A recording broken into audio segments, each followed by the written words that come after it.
अब देखो net profit ratio तो हम बता ही दिए थे, उसका फॉर्मूला क्या है, नेट प्रॉफिट बटा सेल्स इंटू 100। इससे में क्या पता चलेगा, नेट प्रॉफिट रेशियो इंटू 100 करते हैं, नेट सेल्स, वही नेट मतलब सेल्स, नेट सेल्स वही है। नेट सेल्स मतलब क्या, जब टोटल सेल्स में से सेल्स रिटर्न माइनस कर देंगे तो हमें नेट सेल्स मिल जाएगा। ठीक है, तो इससे हमें पता क्या चलेगा, नेट प्रॉफिट रेशियो से हमें यह पता चलेगा जितने रुपए का हम सामान बेच रहे हैं, माल बेच रहे हैं, उसका कितना प्रतिशत शुद्ध लाभ होगा, ये हमें नेट प्रॉफिट रेशियो से पता चल जाएगा। ठीक है, तीसरा है हमारा ऑपरेटिंग रेशियो। ऑपरेटिंग का मतलब संचालन, चलाना, क्या चलाना, बिजनेस चलाना, कंपनी चलाना। तो इसको चलाने में पैसा लगता है, पेज नंबर 93 है।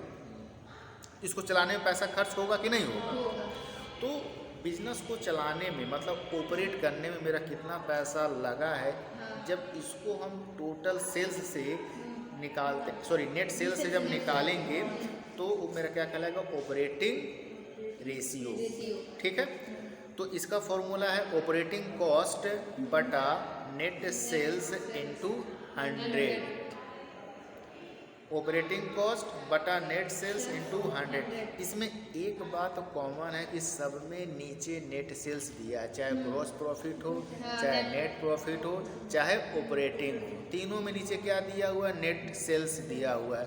नेट सेल्स कहाँ से मिलेगा, टोटल सेल्स से सेल्स रिटर्न माइनस करेंगे तो नेट सेल्स हमें मिल जाएगा।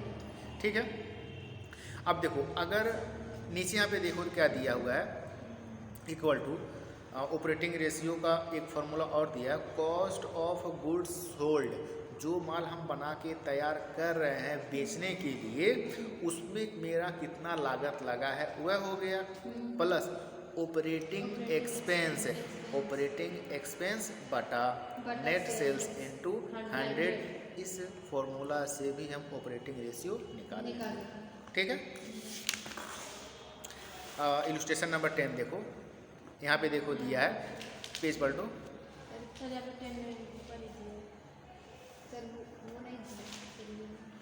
सिंपल आप ये देखो ना,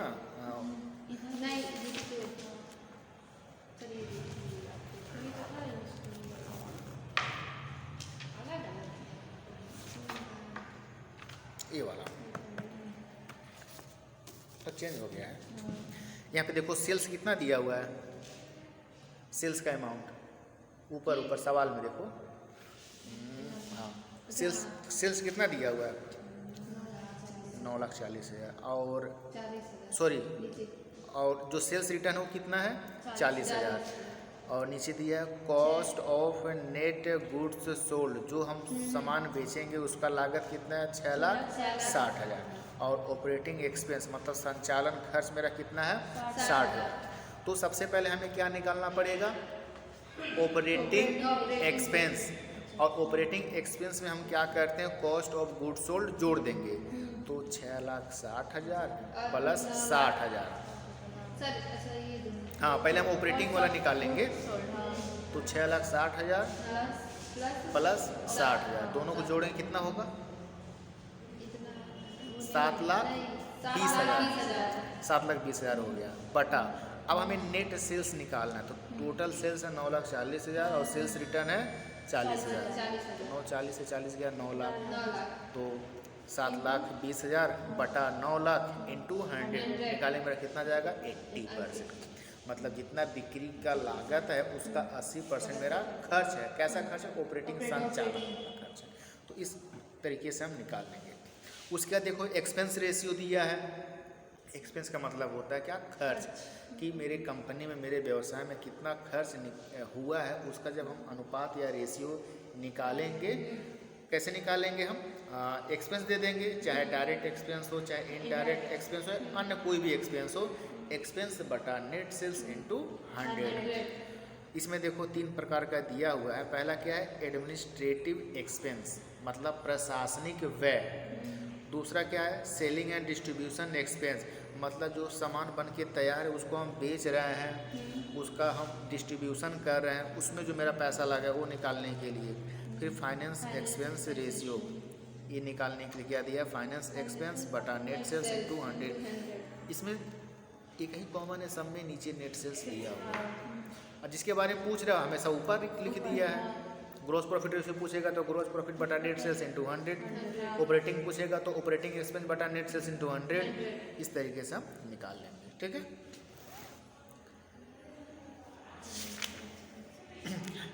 अब देखो कॉपी कहाँ गया जो लिखवाए थे।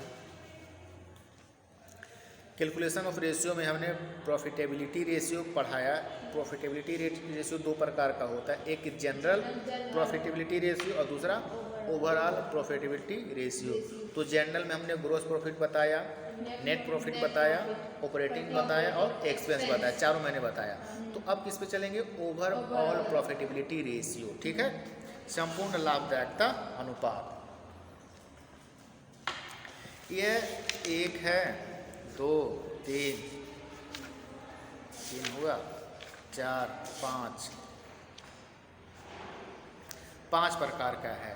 ओवरऑल प्रॉफिटेबिलिटी रेशियो कितने प्रकार का है, 5 है। पहला लिख लो कॉपी में।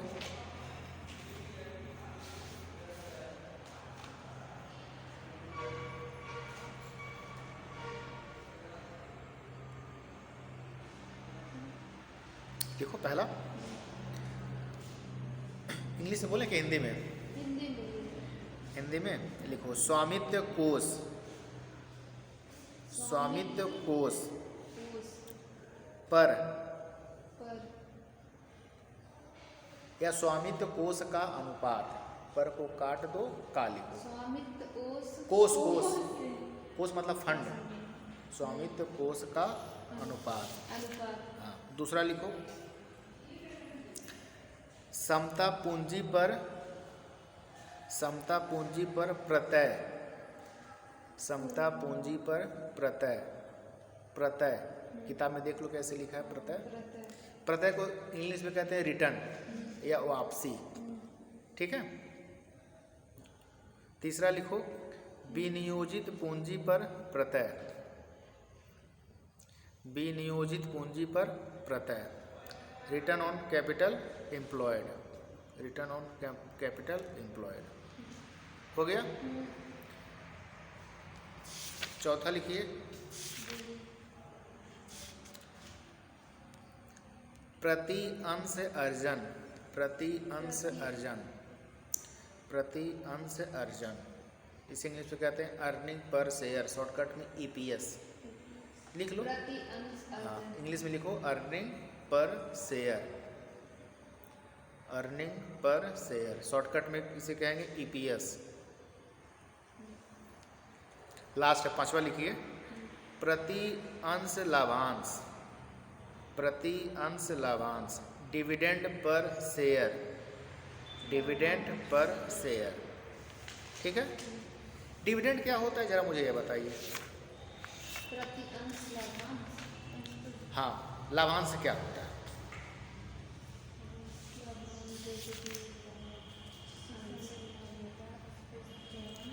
जो लाभ का मतलब किसी चीज में लाभ हो।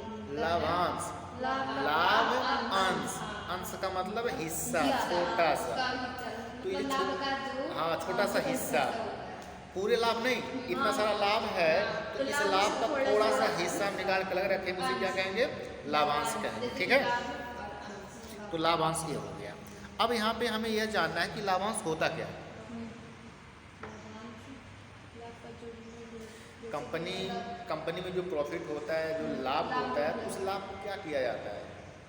दो काम हम कर सकते हैं, या तो पैसा हम कंपनी में दोबारा लगा सकते हैं कंपनी का विस्तार करने के लिए, और दूसरा क्या है कि कंपनी में जो शेयर होल्डर हैं उनको हम उस लाभ में से पैसा निकाल के दे देंगे। तो प्रॉफिट में से जब पैसा हम थोड़ा थोड़ा निकाल के जिसका जो हिस्सा रहेगा वो हम दे देंगे, तो उसी को कहते हैं डिविडेंड, और हिंदी में कहते हैं लाभांश। कल हमें 3.5 रुपये का लाभांश मिला था, पता है क्यों? क्योंकि मैंने एशियन पेंट का एक शेयर खरीदा था, तो कल मेरे अकाउंट में 3.5 रुपये का डिविडेंड आया था, लाभांश आया था। तो एक शेयर है, एक शेयर में कितना मिल जाएगा, इतना सारा मिल जाएगा। अगर 100 शेयर रहता तो 3,500, 1,000 शेयर रहता तो 35,000, मतलब जितना तो एक शेयर पे मुझे 3.5 रुपये का डिविडेंड मिला। अगर आप भी किसी कंपनी के शेयर खरीदोगे तो आपके अकाउंट में डायरेक्ट वो डिविडेंड ट्रांसफ़र कर देते हैं, कहीं दौड़ने धूपने की जरूरत है ही नहीं, जाके मांगने की जरूरत है नहीं कि मुझे मेरा डिविडेंड हो, मेरा डिविडेंड हो, कुछ नहीं, सब आपके अकाउंट में आ जाता है। ठीक है, तो पहला मैंने क्या लिखवाया है, स्वामित्व कोष। स्वामित्व कोष, स्वामित्व का मतलब है मालिक और कोष का मतलब है फंड। जब कंपनी में जो पैसा लगाता है वो स्वामी कहलाता है। ठीक है, सपोज ये ब्लैकबोर्ड कंपनी है, इस कंपनी में हम तीनों लोग ने पैसा लगाया, तो 1000 हमने लगाया, 2000 तुमने लगाया, 3000 तुमने लगाया, तो कितना हो गया, 6000 हो गया। जो 6000 हम लगाए हैं इसमें, उसी को कहते हैं स्वामित्व कोष। तो हम 6000 फालतू में इसमें लगाए हैं, कुछ तो हमें फ़ायदा मिलना चाहिए ना। हम इसमें पैसा क्यों लगाएं, इस कंपनी में पैसा क्यों लगाएंगे, एशियन पेंट है तो एशियन पेंट में पैसा क्यों लगाएं, क्योंकि एशियन पेंट को जब प्रॉफिट होगा तो उस प्रॉफिट से मुझे कुछ हिस्सा मिलेगा। मैंने एशियन पेंट का शेयर क्यों खरीदा, क्योंकि मुझे डिविडेंड मिलेगा। 3.5 रुपया ना अकाउंट में आ गया। आप कहोगे 3.5 में क्या है, चाय भी नहीं मिलेगा, बात सही है, लेकिन बात समझने के लिए मैं कह रहा हूँ। तो इस कंपनी में जो पैसा हम लगा रहे हैं प्रॉफिट के लिए ही लगा रहे हैं, कंपनी को प्रॉफिट होगा उसमें से मेरा हिस्सा जो है मुझे मिलेगा। तो इसका फॉर्मूला क्या होता है, कहाँ गया, हाँ, पहले का है नेट प्रॉफिट बटा शेयर होल्डर फंड इंटू 100, मतलब भी परसेंटेज में ही आएगा। नेट प्रॉफिट ब्रैकेट में लिख लोगे after interest and tax, net profit bracket में लिखो after interest and tax, bracket बंद, इंटरेस्ट एंड टैक्स ब्रैकेट बंद, बटा शेयर होल्डर फंड, पूरा बटा कर लाने खींच रही हो क्या, ऐसे ब्रैकेट में, हाँ पूरा ब्रैकेट शेयर होल्डर फंड, नीचे, हाँ, फंड इंटू 100, इंटू 100। तो ये मेरा फॉर्मूला है।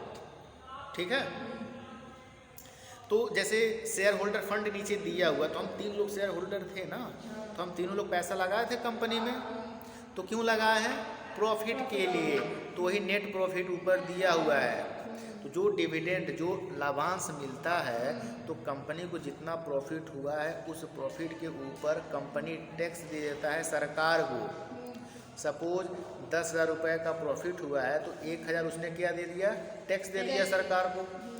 और कंपनी कहीं से लोन लिया होगा तो उस लोन के ऊपर ब्याज दे दिया प्रॉफिट में से निकाल के, 1000 का टैक्स दे दिया, 1000 का ब्याज दे दिया। 10,000 का प्रॉफिट हुआ तो कितना बचा, 8000। तो ये 8000 मेरा क्या हो जाएगा, नेट प्रॉफिट हो जाएगा। तो नेट प्रॉफिट 8000 बटा हम तीनों लोग का कितना पैसा लगा था शेयर होल्डर, 6000। तो 8000 बटा 6000 इंटू 100 करो, देखो कितना आ रहा है, सॉल्व करो। 8000 3 0 होगा जी, इंटू 100 सॉल्व करो, देखो कितना आ रहा है।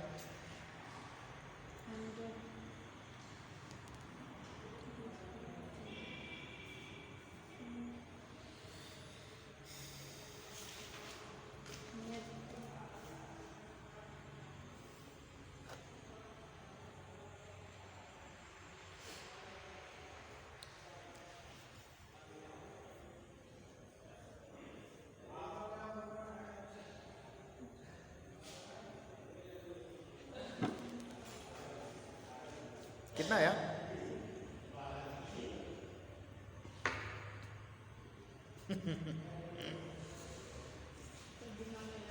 नहीं निकल पा रही हो, लाओ कॉपी दो, यल्ला दिमाग में ना जंग लग गया है।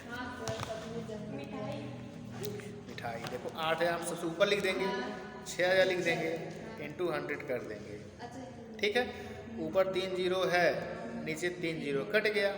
अब किससे कटेगा, हाँ ऊपर ना, अब 2 से काटते हैं ना, 2 3 2 चौके 8, अब तो कटेगा नहीं, तो 100 में 4 से मल्टीप्लाई करेंगे कितना आएगा, 400 बटा 3। अब तो होगा नहीं, अब काटते हैं, 3 1 कम, 1 हासिल बचा ना, 1 इधर चले, 3 3 9, फिर उसमें जाके मतलब 133.33% होते चला जाएगा। इसका मतलब क्या कि जो पैसा हम लगा रहे हैं कंपनी पे उस पे मुझे कितना फायदा हो रहा है, 133% फायदा हो रहा है। बढ़िया है ना। अच्छा, मैंने डबल कर दे रहा है तुरंत हमारे पैसे को, तो इसलिए हम निकालते हैं।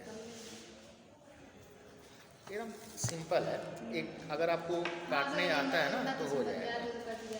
जैसे ये जो 8,000 था ये नेट प्रॉफिट था, प्रॉफिट था 10,000, 10,000 में से हम 1,000 रुपया टैक्स दे दिए और 1,000 ब्याज दे दिए। कुछ भी हो सकता है, एक हम मोटा मोटी कह रहे हैं समझने में। तो 10,000 में से 2,000 ऐसे माइनस हो गया तो मेरा 8,000, ये मेरा हो गया नेट प्रॉफिट बटा शेयर होल्डर फंड। तो हम ही 3 लोग थे शेयर होल्डर ना, तो 1,000 मैंने लगाया था, 2,000 तुमने लगाया था, 3 इसने लगाया था, 3 2 5 1 6,000, 6,000 हो गया इंटू 100। जब इसको सॉल्व किए हम तो 133.33% आ रहा है। और उसको कुछ ये कुछ नहीं, मतलब 4 में पता है 100 में 4 से मल्टीप्लाई करेंगे तो 400 हुआ, हाँ 4 और 3 है 3 लिख दिए, फिर 400 में 3 से भाग देंगे। मोबाइल में जरा भाग दो तो 400 में 3 से निकालो, बैटरी डाउन हो जाएगा ना। 400 में 3 से भाग दो, कितना आ रहा है?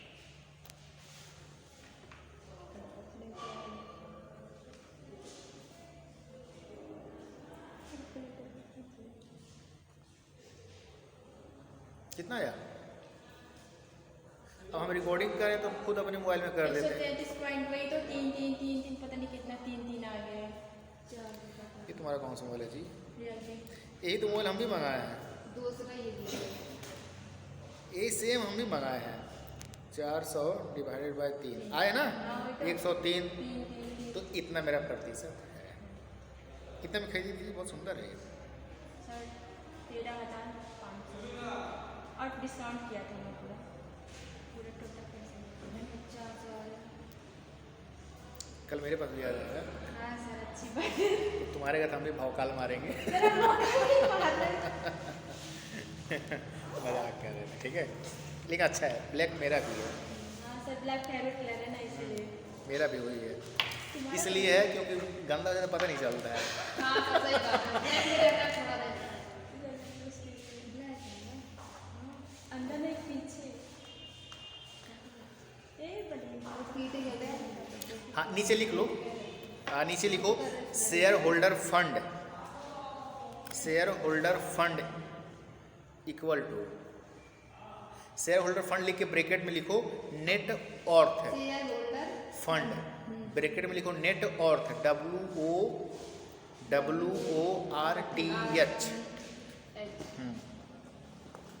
नेट ऑर्थ ब्रैकेट बंद, इक्वल टू लिखो। मतलब अगर हमें शेयर होल्डर फंड निकालना है तो कैसे निकालेंगे? बैलेंस शीट में तो बहुत सारे आइटम रहते हैं, तो किसे जोड़ेंगे किसे घटाएंगे ये हमें पता होना चाहिए। तो पहला लिखो इक्वल टू लिखो equity share capital, equity share capital, equity share capital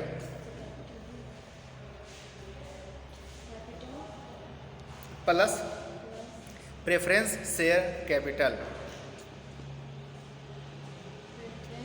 share capital,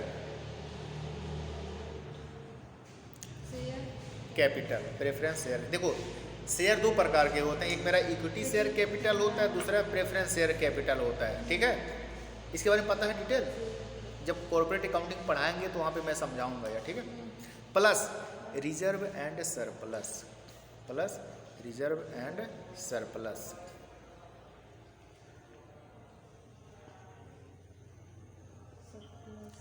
minus accumulated loss ACC UMULATED,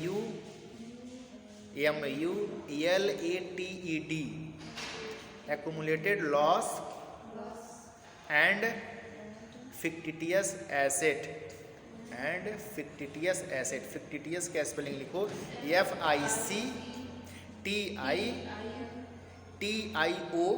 FICTIOUS, fictitious asset. Fictitious asset क्या होता है? कृत्रिम, बनावटी, जो एक्चुअल मेरा संपत्ति है नहीं, लेकिन हम मान लेते कि हाँ वह मेरा संपत्ति है, ठीक है। जैसे मान लो मोबाइल दो मुझे अपना। जैसे एक्चुअल में ये संपत्ति है, एसेट किसका है? लक्ष्मी का है, लेकिन हम यह मान लेते कि ये भी मेरा ही है, समझ लो। तो ये मेरे लिए क्या हो गया? फिक्टिटियस, फिक्टिटियस एसेट, इसको हम मान लेंगे। एक्चुअल में है किसका? मतलब इसका है। हाँ, और आप मान लीजिए। हम मान लें कि ये भी मेरा ही है। जैसे तुम जिस घर में रह रही हो, घर किसका है? वो मेरा है। मेरे पापा का है। हम लोग मान लेते कि मेरा है। लेकिन क्या तुमने बनवाया? मतलब हम बनवाए तुम तो एक मतलब कुछ भी पैसा नहीं लगाई हो, लेकिन हम मान लेते कि मेरा घर है। तो आपका घर एक्चुअल में है नहीं, आपके पापा का है, क्योंकि आपके पापा ने खरीदा, आपके पापा ने बनवाया, आप उसे मान ले रहे हो, वो क्या हो गया? लेकिन पापा का भी घर नहीं है, पापा का घर है। ठीक है, पापा का भी नहीं है। हाँ, तुम्हारे पापा के लिए भी वो फिक्टिटियस एसेट है, हाँ। और तुम्हारे लिए भी फिक्टिटियस एसेट है। तुम्हारे पापा के पापा बनवाए, मतलब मेरा पापा ही बन रहा है ना। मतलब जमीन एक तरह से। हाँ, तो ये मेरा फिक्टिटियस एसेट है, मैं इसे अपने पास रख ले रहा हूँ, ठीक है। तो ये हो गया। टाइम कितना हो रहा है? टेंशन मत लो सर, माने हैं बस तुम्हारा। अभी रोने लगेगी। सर नहीं लड़की। जल्दी जल्दी रख। दूसरा लिखो। पैसा तुम लगाई थी? कौन लगाया था? सर वो पैसा मिला था। कहाँ से मिला था? सर वो था ना दिवाली के बाद भाई दूज, तो उसमें मिला था। छोटा वाला भाई तुम्हें पैसा दिया?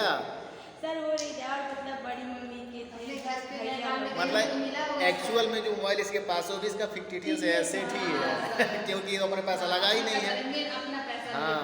दिया। ठीक है, घमंड मत करना। सर नहीं कर रहे। दूसरा लिखो, इक्विटी सॉरी रिटर्न, हिंदी बोलते हैं, समता पूंजी पर प्रत्यय। Return on equity capital, English में कहेंगे रिटर्न ऑन इक्विटी कैपिटल, और हिंदी में कहेंगे समता पूंजी पर प्रत्यय। हो गया। यहाँ पे रिटर्न मतलब वापस आएगा। ऑन किसके ऊपर से? इक्विटी कैपिटल, मतलब कंपनी का जो शेयर है, जो जितना पैसा कंपनी में इन्वेस्ट किया, जितना कंपनी का शेयर खरीदा है, उसके ऊपर उसे क्या रिटर्न मिलेगा। इसका फॉर्मूला लिखो। Return on equity equal to return on equity, return on equity लिखे हैं, ब्रैकेट में लिख लीजिए shareholder fund, shareholder fund, shareholder fund. Return on equity bracket में shareholder fund equal to net profit बटा